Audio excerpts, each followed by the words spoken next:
Hey Posse, welcome to my channel. It's India Monee, and by this title you can already tell that we're talking about Real Housewives season 15. Let's get straight into it because I feel like we got a lot to cover. Subscribe to my channel right now if you want to keep having these conversations, these talks. The only way to keep me here is to engage, okay? So comment, share, screenshot, you know, post me on your story. Engage, girl. If you like, then engage. So I have my laptop where we'll be going over the notes. So the episode starts off with Ross's birthday party, and we clearly see that Kandi is ready to butt head somebody. She's already on 10, and I'm a Kandi stan, so I'm like, who done messed with Kandi? Period. Okay, so this episode starts off, we see Sheree and her new man, Martell. Now I can say I don't know that much about Martell. I do not watch Love and Marriage Huntsville, so I don't know about Martell, but besides what's in the blog. Me personally, conventionally, is he attractive? Yes. To me, no. I feel like a man with too much muscle is just, I'm just not feeling it with Martell. But Sheree looks good, okay? I feel like Sheree always looks good. Her hair is always cute. Like, Sheree is a 10 out of 10, always. I just feel like Martell doesn't give BDE. I feel like Tyrone didn't either, but definitely Martell does not. He seems very sassy, for lack of better words. Very sassy. Also, I just feel like, Sheree, like, why are you having like dinner set up for this man? Like, this is not your man. Sprinkle sprinkle. Like, it's just a lot going on, and I feel like it's gonna all come crumbling down, because from what y'all say about Martell, clearly he's not a catch. Clearly he's not someone that you flaunt on your shoulders.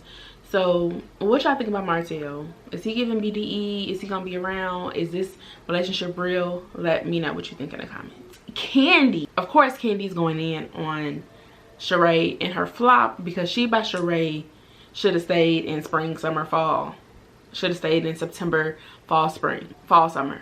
Whichever one it was, it should have stayed there because it was a flop. Why would Sheree not take Kandi's help? Kandi is such a businesswoman that, like, of course you would want her to help you. But of course, being a big businesswoman, we see that Kandi again is struggling with balancing life, motherhood, and being a wife. Hearing Ace cry on the phone was so sad. Like, oh my gosh. And that turns into Kenya telling Kandi that, like, girl, you gotta work on your marriage, you gotta work on your family life. Kenya, okay, Kenya is serving looks. Now the girl's been saying that Kenya been doing something to her face. I don't know. I think Kenya looks good. Does she have filler? Y'all let me know, because I don't really know nothing about that. And we know that Kenya is going through it with, what's his name, Mark. Girl, honey, but she got her Mr. Rico Suave. He look good. I said, okay, Kenya, I see you. I see you, girl. But like Kandi talking about her dilemma with Todd and how Todd always supports her and he wants to make his films. I'm like, okay, Kandi, like you really be on your boss stuff. You really do. But you gotta help Todd out. Like, I would love to see like a season where Kandi's like, I'm taking this year off or this season off and I'm working on everything Todd wants to do. So we're getting into Monyetta, Kenya, and Kandi talking about Martell and Sheree. Okay, first of all, I just want to say all the girls are serving looks. Like, the confessional looks are giving. Kenya looks good, Sheree looks good, Kandi, everybody looks good, Marlo looks good. Like, the girls are serving. Okay, so basically Kenya brings up this DM that Martell sent her. She was like, yeah, like, Sheree's my girl, but Martell has been in my DM, and also there's rumors of him talking to other women in Atlanta. So she brings up the DM, and you can clearly see that she didn't accept the DM, and the DM now is deleted. It's gone.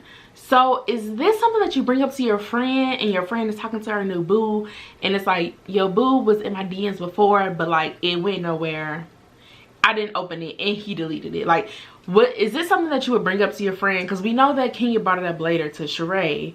And I was just thinking, I was like, what I would have told my friend, like, just to be like, oh yeah, girl, he did DM me. I don't know what to say. And I'm like, that, I'm not interested, but just want to let you know. I feel like as a courtesy call, like, I don't think Kenya was wrong for wanting to tell Sheree. But like, I feel like her and Sheree are close. Now, if it was like somebody distant, you know, I feel like, you know, say, I don't know, just say it's a distant. Like, that's something I would never bring up because it doesn't really matter. But the fact that there are rumors of him talking to other women in Atlanta, and then Sheree's just having fun. I feel like because Sheree's just having fun, I feel like maybe she shouldn't have brought it up, or maybe you don't bring it to your friend when you know like your friend just messing with a dude, just a sneaky link. Like, how serious do we make it? But also I feel like Sheree made it serious by bringing him to Sonya Richard Ross's husband's party. So I'm just like, y'all are a fling, y'all having fun, but you bringing him on your arm. So that's not really like fun to me, because you bringing this man out in public. So it's a little deeper than that. It's a little deeper than that. What do y'all think? Is it right that Kenya told Sheree? Do you tell your friend? Or since it's just for fun, we just gonna leave it on the playground? And are they really doing this for fun? Because why are you bringing this man to a social event on your arm when he's a thot in Atlanta? T. Okay, Sonya Richards Ross, her family dynamic is not my favorite. She's not my favorite. I don't like anything about this. First of all, her sister, that when she called her deep back when she was going in, I was like, dang, like from your sister. Like, me and my sister don't talk like this to each other. Like, y'all was really going in. I also just feel like I don't want that many people in my house. You got a whole starting basketball team in your house, girl. Like, I'm gonna need you to figure it out. That would give me so much anxiety. I don't know how you do it. I feel like, to me, it seems like in their house that there is no boundaries, and that's why it seems like it's very chaotic. That's just my opinion. What do y'all think? I feel like when people have money, it seems like, you know, everybody becomes part of their team. They pay everybody, which is great because you helping your family out. But then also there's no division, which I feel like makes it messy. And I feel like we're gonna see Sonya's family get super messy this season, because her sister didn't seem like she was playing no games, and her brother-in-law, Sonya was going in on him. And yeah, I don't know, I gotta see how the dynamic, like, you know, pans out, because I feel like I kind of see both sides. I see both sides. I see both sides. Okay, I would have to say the scene of Marlo's parenting was my favorite at the entire episode. Now, honey, I don't have kids.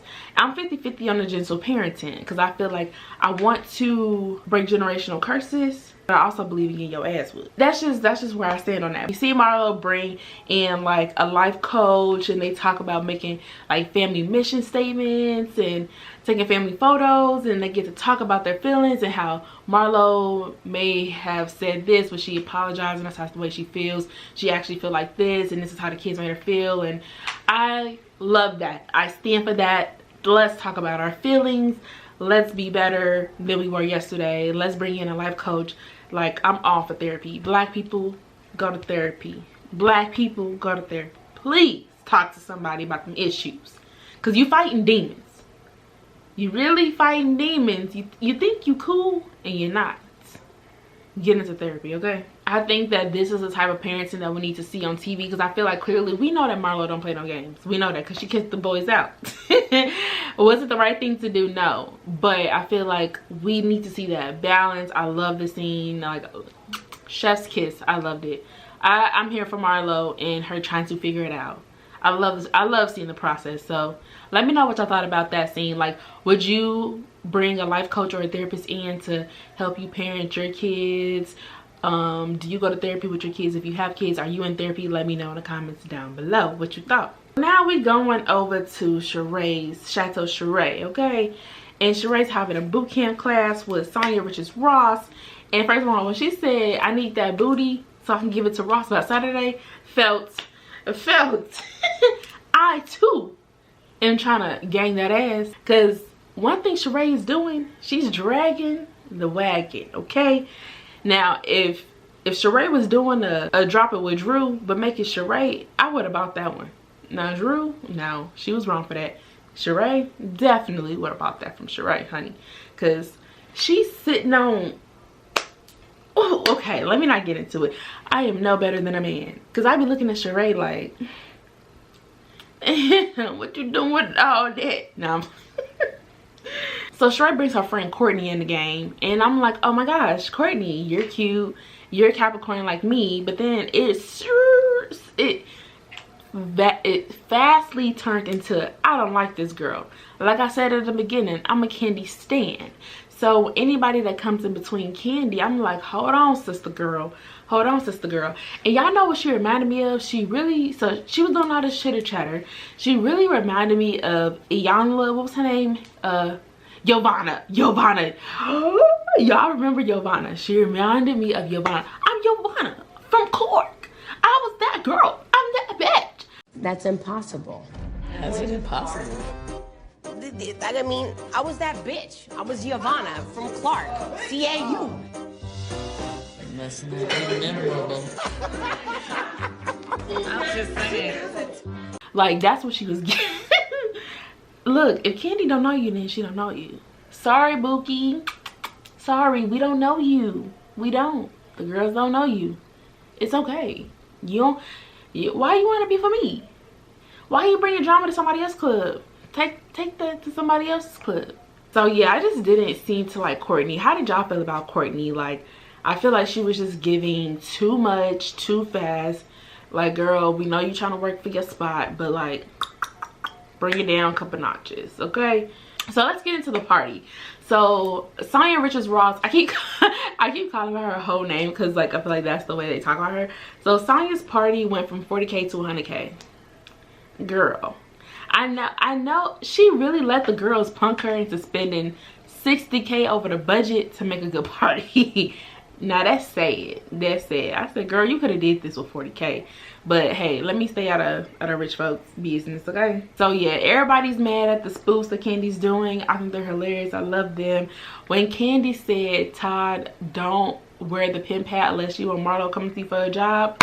Best read of the episode, okay, honey? I was on the floor. When I say I was on the floor, I was on the floor crying. I said, oh my God, Kandi. The party was a step up.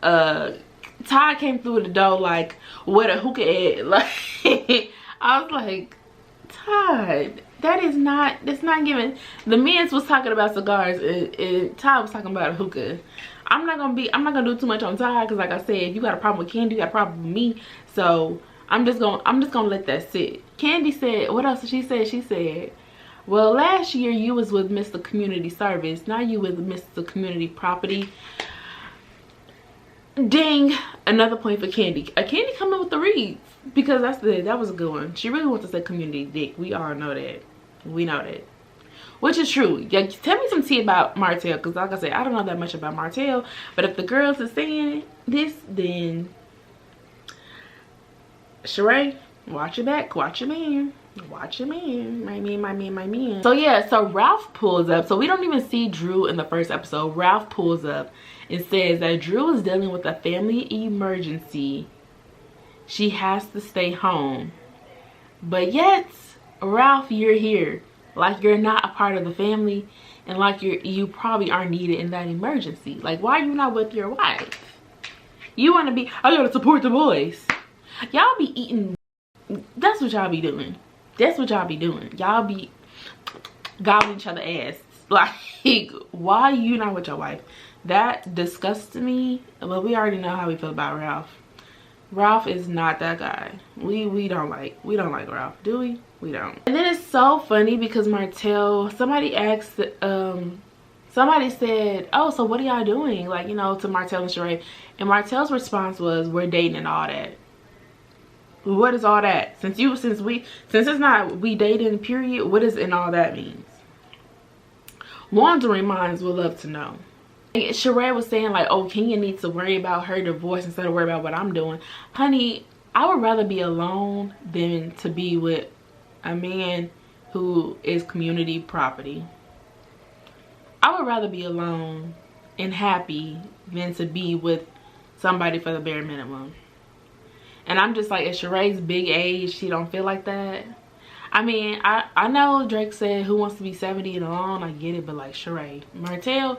But what I hear, the streets, for what I hear, he not that great. But hey, what do y'all think? Let me know in the comments down below. Would you rather be with community peen or be like Kenya, just preparing for divorce and dating Rico Suave and just trying to be stuck like in your groove bag? Let me know. The whole fight between Candy and Courtney was crazy. Ty was standing there in the cut. That's one thing I love, is when, whether it's Ty or whether it's Candy, you see, once you see me, you're gonna see her. And he was ready, and I'm like, you was doing a lot of blabbering at the mouth, and I cannot wait to the next episode to see how this all pans out. I think Courtney bit off a little bit more than she could chew for the first episode. Like, girl, why? I just don't get it. I don't get it. I don't get it. I think Courtney could have like really like been like, hey, I have a question. This and this and this happened. I know such and such. They said, like, you know, it could have went way different, but I know it's for TV. So, hey, let me know in the comments down below, how do you feel about Courtney? That's the big question of this episode. How do you feel about Courtney? And another question is, if you have a friend who's dealing with someone who is community peen, but she says she's just having fun, do you tell her that he was in your DM? Do you tell her that the streets is saying that he's with all these girls in the city? Or do you let your friend just have fun because that's what she says she's doing? How much fun is like enough fun to where it doesn't become an embarrassment? Because I'm like, if you didn't bring him to the party, it wouldn't have been bad. But since you brought him to the party, he's technically a date. And so you see, because I get it. I get, you know, having a sneaky link. I get, I'm just having fun. This is my business. Everybody shut the fuck up, you know. But when you bring him out in public, and I'm not saying you and your sneaky link can't have fun. That's not what I'm saying. But when things are happening, is it okay for your friends to say, hey girl, I have a question, or I have a comment or concern, just for your well-being, you know? Because Sheree was like, oh, well, he talking to who? Where they at? I don't see him here. Don't, like, are you really that dense and dumb at your big age? Like, I don't know. I just kind of took it as an embarrassment, but that's just me. Let me know what y'all think in the comments down below. Well, Sheree, she gonna say something, oh, I'm a Ferrari, that's a Toyota. I'm like, girl, you're not 21, you're like 41, like probably closer to 51. Like, I just feel like, what's not clicking, Steven? Yeah, Martell seems really sassy anyway, too sassy for my likeness. But that's just me. We see, like, in the next episode, the girls are getting riled up. We see Candy yelling. We see King yelling. We see Martell getting sassy. We see Ty looking like he's trying to defend. So I feel like a lot is going on. Season 15 is starting off strong. I thought it was a great episode. I can't wait till the next one. Let me know your thoughts in the comments down below. What you thought about this episode. What are you excited for? What do you hope to see? Who was your favorite this episode? Who served the best looks? Let's chat in the comments down below. Let's keep this thing going. You gotta engage. You gotta subscribe. You gotta follow me on Instagram. You gotta follow me on TikTok. You gotta like this video. Give it a thumbs up and leave a comment down below. Okay? Join the posse, and I'm gonna see you next time. Posse out.